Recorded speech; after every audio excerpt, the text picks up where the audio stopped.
আমরা আজকে শহীদদের সাহেবানা জানাজা করছি। গতকাল আমাদের এই আন্দোলনে যারা শহীদ হয়েছেন তাদের পরিচয় যতটুকু আমরা পেয়েছি, রংপুরে বেগম রোকেয়া বিশ্ববিদ্যালয়ের আবু সাইদ, তিনি এই আন্দোলনের একজন সমন্বয়ক হিসেবে কাজ করছিলেন।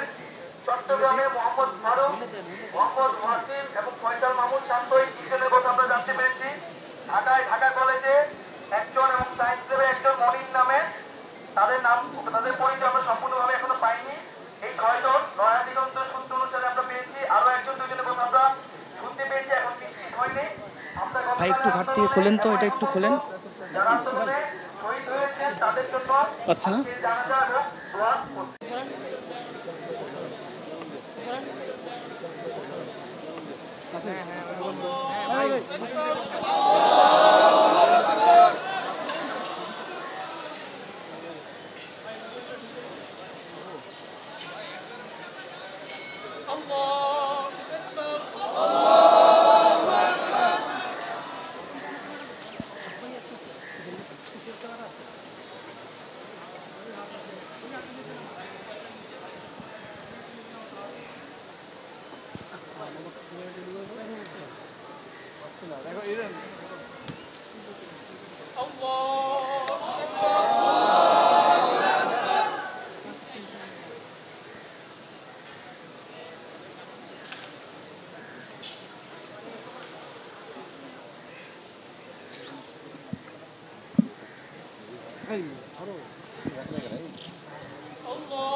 আমাদের উপর এই জুলুমের অবসান ঘটান।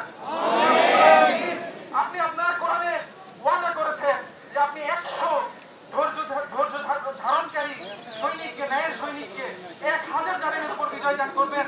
রব্বুল আলামিন সময়ে সেই রকম একটি সময় উপনীত হয়েছে। রব্বুল আলামিন আপনি আমাদেরকে বিজয় দান করেন। আমিন। আমরা আজকে নতুন একটি ভোর দেখেছি এই ক্যাম্পাসে।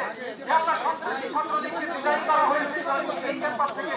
তার দরবারে গিয়ে দাঁড়িয়ে বলতে পারি, রব্বুল আলামিন আমরা শহীদদের অবমর্যাদা করিনি, অবমূল্যায়ন করিনি, আমরা তাদের মর্যাদা রাখতে পেরেছি। রব্বুল আলামিন আমাদেরকে ন্যায়ের পথে অটুট রাখুন। রব্বুল আলামিন নাসরুম মিনাল্লাহি ওয়া ফাতহুন করিব ওয়া বাশশিরিল মুমিনিন। আমিন।